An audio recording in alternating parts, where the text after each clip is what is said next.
Boa tarde, sétimo ano. Vamos iniciar aí com a correção das nossas atividades da última aula, da página 105, né? A primeira questão é aquela que era para desenhar o bacteriófago no caderno. Parabéns aos que enviaram, aos que não enviaram, peço que deem mais atenção às atividades. A pergunta de número 2 tem: explique por que os vírus eles são denominados parasitas intracelulares obrigatórios. Então, eles são denominados parasita porque eles invadem as células e causam prejuízo. É uma característica obrigatória do parasitismo, é causar prejuízo ao seu hospedeiro. Eles são intracelulares porque se reproduzem no interior das células, ou seja, dentro das células. Se fosse fora, seria extracelular. E são obrigatórios porque são incapazes de se reproduzir fora das células. Então, esses parasitas eles precisam obrigatoriamente de uma célula para poderem se reproduzir. Fora delas, eles não conseguem, não conseguem haver essa reprodução. Número 3. Explique o que são adenovírus e retrovírus. E exemplifique ao menos um de cada tipo. O adenovírus é o vírus do DNA, por exemplo, que é o vírus também causador da catapora. E o retrovírus é o vírus do RNA, como o HIV, e o causador da AIDS. Então, tá aí a resposta, gente. São chamados de adenovírus, o causador das doenças conhecidas como a catapora, né? Que é com relação aos vírus do RNA, e o retrovírus, como falei, como o vírus causador da AIDS, né? Agora nós vamos para a atividade da página 111 e a página 113, que é a atividade objetiva.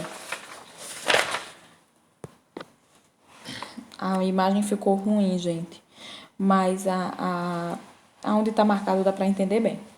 Então, leia o texto abaixo, vocês acompanham aí no livro. A engenharia genética está prometendo uma solução para um dos flagelos dos países tropicais, como o Brasil. A ideia é impedir a implantação do agente causal do transmissor. Então, o transmissor e o agente causal da dengue são, respectivamente. Então, o transmissor, gente, é o mosquito, né? E o agente causador da doença é o vírus. Então, a letra A, né? Segundo, a dona de casa deve encher os latões de ferro e a caixa d'água rapidamente para não desperdiçar água. Depois, a água é estocada e usada para beber, para fazer comida, lavar louça ou tomar banho. E expor a família ao risco de pegar dengue. É isso mesmo. Na casa de todas as famílias dos dois conjuntos, há água parada nos baldes, sem qualquer proteção para evitar que seja contaminada. Transforma-se em piscina para o Aedes aegypti, que já infectou 17 pessoas da comunidade desde janeiro. Falta água e sobra a dengue no Guará 2. Então, isso aí foi uma reportagem, né, do Correio Brasiliense. Acerca do assunto desenvolvido no texto, julgue os segundos itens. Primeiro, a dengue caracteriza-se pelo aparecimento de febre alta e fortes dores no corpo, podendo causar morte. 2. Então, você já vê se essa questão aí é verdadeira ou falsa, né? Automaticamente é verdadeira, a gente sabe os sintomas da dengue perfeitamente. O simples contato do Aedes aegypti com a água parada torna-se contaminada e, portanto, potencialmente transmissora de dengue? Não, gente, não é o simples contato. A gente sabe que o mosquito ele precisa, né, fazer a desova naquele local. E o contato é do Aedes aegypti com o ser humano. É a picada, não é o contato dele com a água, né? Não é a água que vai estar infectada. A água ela serve como morada para ele, como local para desova, como falei anteriormente, e a partir daquela proliferação ali, ele invade as casas e acaba picando, né? Então, A de número 2 aí é falsa. Para evitar que a água estocada dos recipientes referidos no texto seja contaminada pelo Aedes aegypti, é suficiente fervê-la antes da estocagem? Não, porque o problema está no fato de estocar, né? Que fica lá livre para o mosquito. Não é antes da fervura, né? Não tem nada a ver com fervura, até porque a gente sabe que o problema não está na contaminação da água, e sim do mosquito, da proliferação do mosquito. Então é falsa também. O homem é hospedeiro intermediário do ciclo do Aedes aegypti? Não, o homem não é hospedeiro. Então, se o homem está infectado com a dengue e ele for picado por um mosquito e esse mosquito for picar outra pessoa, se esse mosquito não estiver infectado, ele continuará não estando infectado, porque o homem ele não é um hospedeiro intermediário, ele não é um agente, né? Ele não é hospedeiro intermediário do Aedes aegypti. Então, o julgamento dos itens corretamente de cima para baixo é verdadeiro, falso, falso e falso, né? Aí a letra B. Número 3. Gripe e AIDS são doenças provocadas por vírus. Entretanto, a gripe tem uma evolução benigna e a AIDS já não tem. Isso porque ocorre, né? O vírus da AIDS, ele destrói as células responsáveis pela defesa do organismo. Então, a letra B. Ela destrói as células que são responsáveis, né? São responsáveis pela defesa do nosso organismo, né? Essas células que ela atinge o sistema de defesa do organismo, tornando o indivíduo vulnerável a infecções diversas, né? Qualquer outra infecção que venha acometer a pessoa que tenha a AIDS.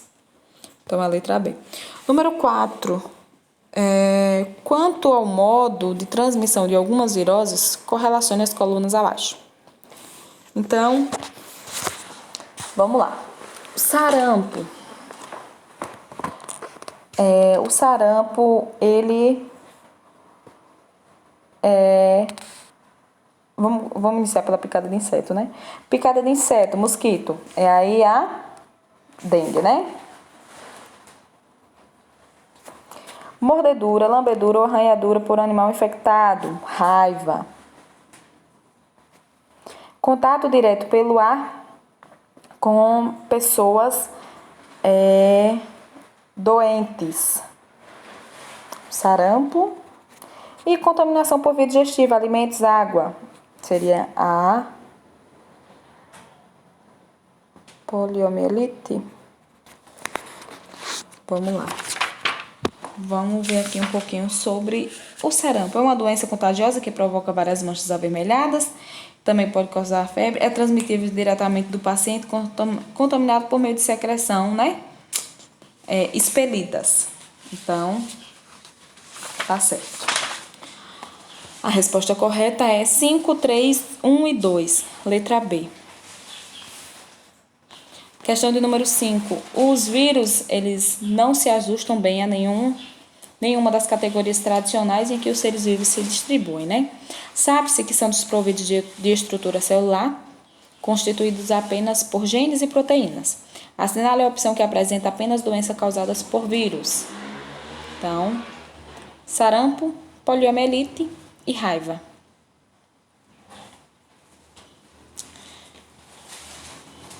Número 6. Considere as seguintes afirmações em relação à AIDS. Primeiro, vamos ver, né? Número 1. O HIV, vírus da AIDS, pode ser transmitido principalmente por meio de relações sexuais com parceiros portadores, transfusões de sangue, contaminação ou uso de agulhas contaminadas. Verdadeiro, né? Mulheres grávidas podem passar HIV para o feto por meio da placenta. O bebê também pode ser contaminado se for amamentado por uma mulher portadora do vírus. Verdadeiro também. Apertos de mão, abraços e uso de utensílios domésticos, como talheres e copos, não representam meios de transmissão da HIV. Verdadeiro. Os vírus destroem os glóbulos vermelhos do sangue e debilitam o sistema imunitário da pessoa. Não, gente, Ele destrói os glóbulos brancos e ele debilita o sistema imunológico, né? Então, é incorreto somente a frase do número 4. Então, é a letra D. Número 7. Todos os vírus são constituídos por ácidos nucleicos e proteínas. Então, letra C. E a questão de número 8. A grande maioria dos morcegos que se alimentam de frutos auxilia a dispersão de sementes na natureza. Há morcegos que se alimentam de insetos, né? Alguns dos quais prejudicam nossas lavouras. Alguns morcegos, no entanto, são hematófagos e se alimentam do sangue de bois, cavalos e galinhas, entre outros animais. Eles sugam o sangue de seres humanos, mas quando fazem, podem transmitir uma doença perigosa, causada por vírus. Que doença é essa? A raiva, né, gente? Que também é transmitida por morcegos. Então, finalizamos a nossa correção. Lembrando que a proposta da atividade de hoje consiste no fichamento do capítulo, né? Como a gente faz sempre. E iremos fazer a socialização nas próximas aulas pelo Google Meet do fichamento do capítulo. Então, vocês vão fichar o capítulo 8 aí, micro-organismos, vida invisível. Lembrando, gente, fichamento não é resumo do capítulo. Vocês vão colocar, vocês vão escrever o que vocês entenderam a partir do que nós trabalhamos, certo?